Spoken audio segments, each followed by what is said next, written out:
Hey guys, so yeah, a little bit of a pretty much surprise late night review of Eden Zero Chapter 132, and before I even get into the review itself, for anyone who doesn't know or hasn't checked out the video I made, well, but from starting in pretty much mid April, in mid April on April 12th to be exact. I'm gonna start like I'm gonna start also reviewing the Eden Zero anime as well. So yeah, just for anyone who watches these reviews, just keep an eye out for those as well. Um, but with that said, let's get into it. So obviously the first thing to talk about is how pretty early, pretty much at the very beginning of the chapter, we realize that the Ziggy's sudden appearance was really just from Resenlith making use of the VR tech, and this is one of those things where I'd normally be kind of disappointed, but by the fake out.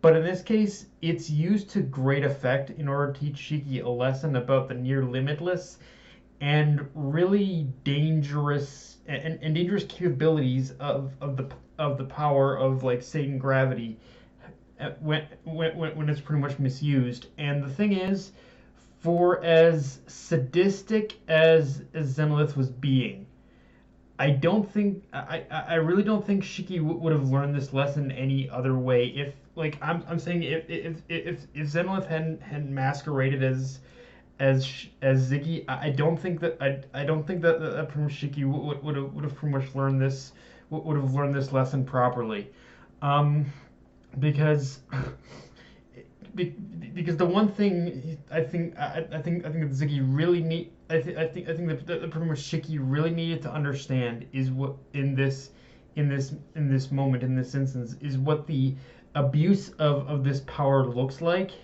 what this use of this power looks like. Like he had to see and experience it for himself. In fact, when you really look at the when you really look at how Mashima had pretty much constructed this whole little scenario, it really makes you see that Satan gravity as a power and just on concept is really kind of tailor made for the for pretty much this kind of training, because now that pretty much Shiki has gone through that kind of mental shock and been pushed and pushed to that like emotional extreme.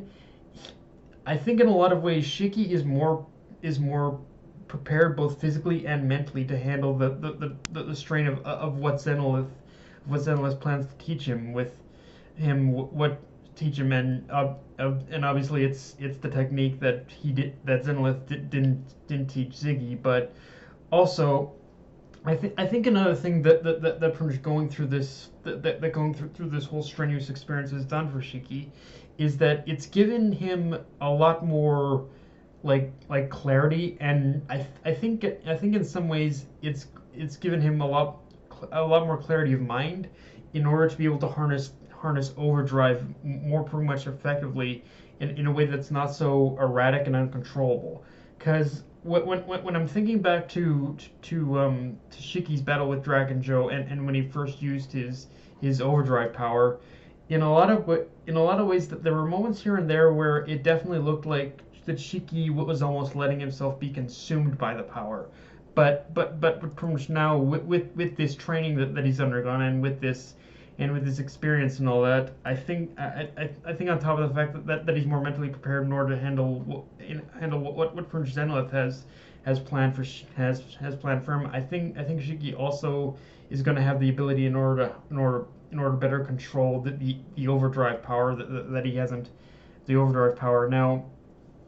Now at the same time, I don't know when exactly that Mashima is even planning in order to use the overdrive power again, because I will admit it does feel like he's kind of forgotten about it, or he just wants to use it sparingly in moments where he really feels it's needed. But yeah, I think, but overall I just really like how Mashima had constructed this whole like training scenario, I guess you could call it. Um, or or even actually I think the word I'm looking for is is training simulation. Yeah, that's what I'm looking for. Um, and yeah, on that note, we learned the name of the technique that Zenolith wants to teach Shiki, Black Sky. Which yeah, everyone, I'm just gonna tell you right now, your pretty much guess is as good as mine as to on this one because but if I were to kind of just give a brief like thoughts on what I think Black Sky is, given the name alone and the fact that it's a technique that Zenolith had withheld from teaching Ziggy, I'm imagining this will be a technique that'll pretty much give Shiki a lot more control over gravity in a pretty much larger area of space. Like I think it's not just going to be a technique where he harnesses gravity in like where Shiki harnesses gravity in like his fists or his body or something like that. I think it's going to be like a sort of thing as to what what pretty much Ziggy had pretty much used on them on pretty much on Planet Grand had used on Shiki and his group on Planet Granbull, where he had used gravity in itself in order to immobilize them. I think that's kind of I think that what Black Sky is probably a very similar, if not is a very similar concept to that. Um, but even taking that into account, that there's still a question of what makes this technique in itself so dangerous, because obviously we can assume that just on the name Black Sky, it's going to tap into the darkness of Satan gravity. But to what extent is the bigger question? What is it that makes this particular technique so dangerous that Zenolith felt he could not in good conscience teach Ziggy this technique? And I can only assume we'll pretty much know more the further we go along with this mini like training arc. And actually, on that note, I kind of like how so far, at least Mashima's taken the route of not interrupting the training for the characters. I mean, he still could possibly in a future chapter or something, but for now, I do like how we are getting this more uninterrupted moment in order to train and get stronger. Like I feel this is something a lot of manga and anime are doing nowadays, where they have a training arc or something, or a tournament arc or whatever, and then they in order to throw a monkey wrench into things, they feel the need to interrupt it. So yeah, like I get the trope, but I get the reason for the trope, but it's like yeah, it is still a little bit overused.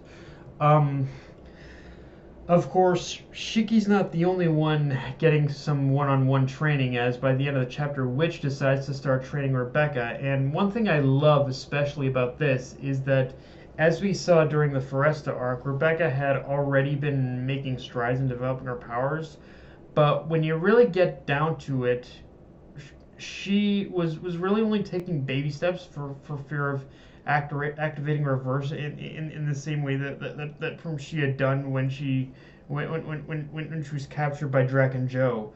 But now that Witch is overseeing Rebecca's training,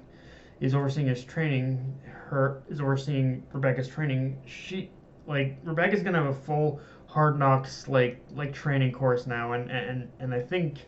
And Witch is definitely someone who's proven capable and knows what she's doing. So I think if anyone can possibly train Rebecca, it's gonna be her. Now, I definitely am curious about what this whole witch thing is, what this whole witch thing is about. I don't think it's too much. I think she's just kind of I think she's just kind of training her in order to use some kind of. I think she's just training her in a way in order to use her powers more properly, like almost like she does, I guess. But we'll see. Um, and and and this is something overall I think Rebecca better be prepared for, because I doubt Witch is gonna go easy on her. And with the ether, when you throw in the ether bath as well, Rebecca's gonna have to think fast and in the moment if she really wants to develop her powers, because with this chapter and the start of Rebecca's training, that's actually another thing I like that was brought up in this chapter, is that Rebecca does have the power and potential, but the one thing she seemed the pattern that seems to have been constant throughout these past couple arcs for sure is that the one thing she's lacked is a bit of critical thinking in the heat of the moment, and this training could not only give her more options to work with Cat Leaper and her power, but just generally I think this training is essential in order for Rebecca to work on her timing and coordination in battle, because that again that has been kind of a recurring theme in all her battles up to this point. That she really hasn't. There's always been that one moment where she kind of just barely slips up or something like that. So yeah, I feel this is it's necessary in that sense as well. Although I will say, for as useful as the bath is for situations like this, it the ether bath in itself for me is kind of complicated because it's a good tool for training, but at the same time it is becoming a little bit of a MacGuffin. So I'm kind of hoping after this training it's used less and Rebecca develops at her own pace afterwards. But in this case, it's necessary in order to expedite her progress. Also, did anyone else feel this chapter ended kind of awkwardly? I mean, not in the sense of the fan service, but more just when I got to the final page, it felt like there was like another page that was supposed to end this chapter, but there was like one page missing. But yeah, I don't know. It was kind of weird. Just it ended so abruptly. I was like, wait, was there a page not translated and posted, or like what happened here? Like, yeah, it felt like it always felt like an odd place for it to end. Um, with all that said, we found our next relic, which is a bottle cap. And yeah, at this point, I'm wondering if Mother was a junk hoarder in another life or something, because only the second relic we found, and already these relics are getting a little odd. However, if, however, I guess being a little serious about it, it is mentioned offhandedly that the current pattern with these relics is that they're all to the scale of what would be used by humans. And yeah, this both adds to the mystery of Mother and kind of fills them in another piece of the puzzle. Because if all these relics are to scale, that probably means Mother wasn't always the giant that we see her as now. Like, I think Mother at one point was probably the size of a human. But that just begs the even bigger question of how she grew that big to begin with. And if I had to put stock on it right now, it does probably have something to do with her ability to grant wishes. But yeah, guys, that's all I got for this review. If you enjoyed the video, like, comment, subscribe. Follow me on Twitter, Facebook, and Mr. Crunchyroll. Death Knight of Anime, signing off. Later, guys.